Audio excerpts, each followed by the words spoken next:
Friends, क्या लोक अदालत के जरिए पति पत्नी के विवाद को भी सेटल किया जा सकता है या उसके जरिए डाइवोर्स लिया जा सकता है? क्या पति पत्नी का कोई फैमिली डिस्प्यूट है, उस डिस्प्यूट को लोक अदालत के जरिए सेटल किया जा सकता है? आज इसी बारे में बात करते हैं। फ्रेंड्स, मैं हूं एडवोकेट प्रदीप पांडे और आप देख रहे हैं आपका अपना यूट्यूब चैनल कानूनी बात। फ्रेंड्स, मेरे पास बहुत से हस्बैंड या वाइफ मैसेज करके, कॉल करके और कमेंट्स के जरिए पूछते हैं कि हमारा हस्बैंड वाइफ का डिस्प्यूट है, इसको क्या हम लोक अदालत के जरिए सेटल कर सकते हैं? तो आज हम इस वीडियो में डिटेल में बात करते हैं कि हस्बैंड वाइफ का अगर डिस्प्यूट है तो उसको किस तरीके से सेटल कर सकते हैं, या लोक अदालत में होगा या किसी और जरिए से होगा। तो फ्रेंड्स, हस्बैंड वाइफ में नॉर्मली जो डिस्प्यूट होता है, तो हस्बैंड की तरफ से अगर कोई केस फाइल किया जाता है तो ज़्यादातर एक ही केस फाइल किया जाता है, सेक्शन 9 का केस फाइल किया जाता है हिंदू मैरिज एक्ट के तहत। इसके अलावा पत्नी की तरफ से जो केस फाइल किया जाता है, नॉर्मली डाइवोर्स का केस फाइल किया जाता है, डोमेस्टिक वायलेंस का केस फाइल किया जाता है। इसके अलावा जो केस फाइल किया जाता है, मेंटेनेंस के लिए केस फाइल किया जाता है। साथ ही साथ जो है 498 ए के तहत भी केस फाइल किया जाता है। अब ऐसे में बहुत सारे केसेस पेंडिंग हो जाते हैं और हस्बैंड वाइफ उन केसों के जाल में फंस जाते हैं। हस्बैंड के साथ साथ वाइफ भी केस करके फंस जाती है और उसको कोई सॉल्यूशन नहीं दिखाई देता है, क्योंकि केस करने के लिए आप सेम डे कर सकते हो, केस कितने भी आप फाइल कर दो, लेकिन मुद्दा यह है कि उससे आपको कितनी रिलीफ मिलेगी, कितने टाइम में मिलेगी और अल्टीमेट आपको उससे क्या बेनिफिट होगा। फ्रेंड्स, कभी भी कोई भी विवाद हो, हस्बैंड वाइफ का हो या किसी का भी विवाद है, विवाद से आज तक किसी का कोई फायदा नहीं हुआ है। तो इसका अपने दिमाग में बिल्कुल क्लियर कर लें कि अगर विवाद को किसी तरीके से कम किया जाए, आसानी से ख़त्म हो रहा है, तो उसकी तरफ आगे बढ़ना चाहिए। नॉर्मली हस्बैंड वाइफ में जब भी विवाद हो जाता है तो वाइफ की तरफ से बहुत सारे केसेस कर दिए जाते हैं, लेकिन मेरा सलाह सभी पत्नियों को यही है कि अगर वाकई आपको परेशानी है तो ज़रूर आप केस करें, अपने अधिकारों के लिए लड़ें। लेकिन किसी को परेशान करने के लिए अगर आप केस फाइल कर रहे हो तो आप खुद ब खुद उसमें परेशान होते रहोगे और झूठा केस किसी के ऊपर करके आप कभी भी गलत तरीके से न्याय नहीं मिलेगा, क्योंकि आप न्याय के लिए नहीं बल्कि अन्याय के लिए कोर्ट आए हो और अन्याय नहीं हो पाएगा।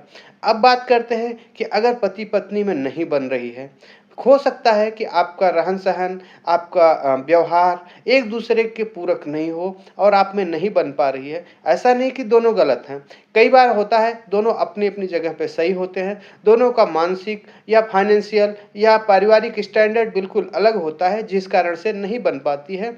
दूसरों के साथ हो सकता है उनका अच्छा बन जाए।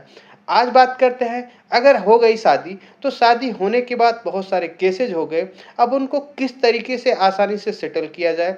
क्या यह लोक अदालत का माध्यम है या मीडिएशन का माध्यम है? किस तरीके से सेटल होगा? फ्रेंड्स, अगर आप अपने मैटर को सेटल करना चाहते हो, आउट ऑफ कोर्ट सेटल करना चाहते हो, तो उसके लिए लोक अदालत और मीडिएशन सबसे अच्छा रास्ता होता है। अब बात करते हैं कि कौन कौन से केसेज आपको मीडिएशन या लोक अदालत के जरिए खत्म किए जा सकते हैं।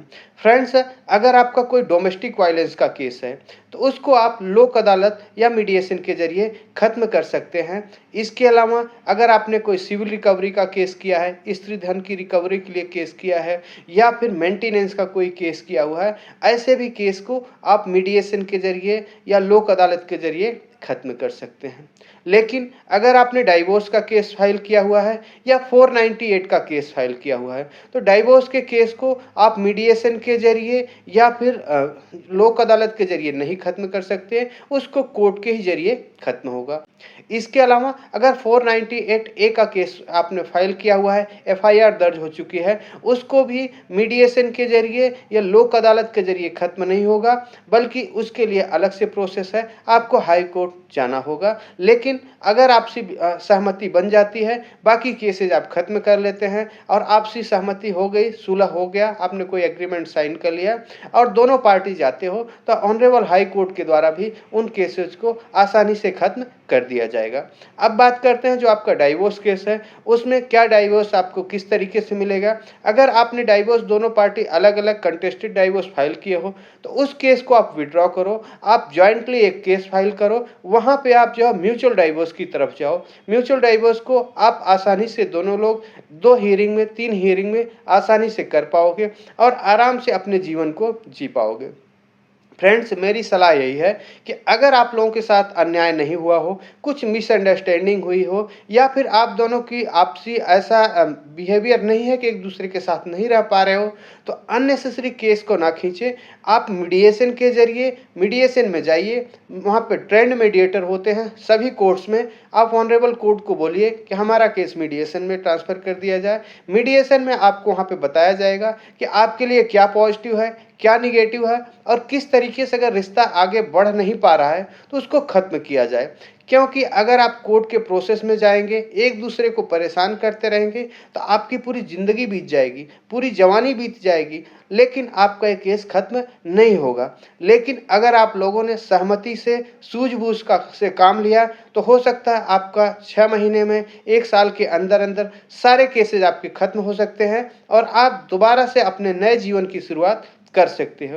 तो इस तरीके से आप मीडिएशन के ज़रिए, लोक अदालत के ज़रिए या फिर आप किसी रिलेटिव के ज़रिए, आप कोई भी आपका पर्सन ऐसा हो जिससे आप लोग सम्मान करते हो, दोनों लोग बात करते हो, ऐसे लोगों के साथ बैठ के आपसी सहमति से आप अपने केस को सेटल कर सकते हो। ये एक बहुत ही आसान और बहुत ही सस्ता तरीका है। दूसरा तरीका आप लोग को पता है, कोर्ट में जाइए और अपने केसेस को लड़ते रहिए। कितना समय लगेगा कोई नहीं बता सकता। अगर आपको मीडिएशन के बारे में और जानकारी चाहिए, तो आप हमारे दिए गए ईमेल आईडी पे आप ईमेल करके हमारी टीम से कांटेक्ट कर सकते हैं और आसानी से अपने केस के बारे में हमारी ओपिनियन ले सकते हैं। उम्मीद करता हूँ फ्रेंड्स, आपको समझ आ गया होगा कि किस तरीके से आप मीडिएशन के ज़रिए अपने फैमिली डिस्प्यूट को समाधान पा सकते हैं।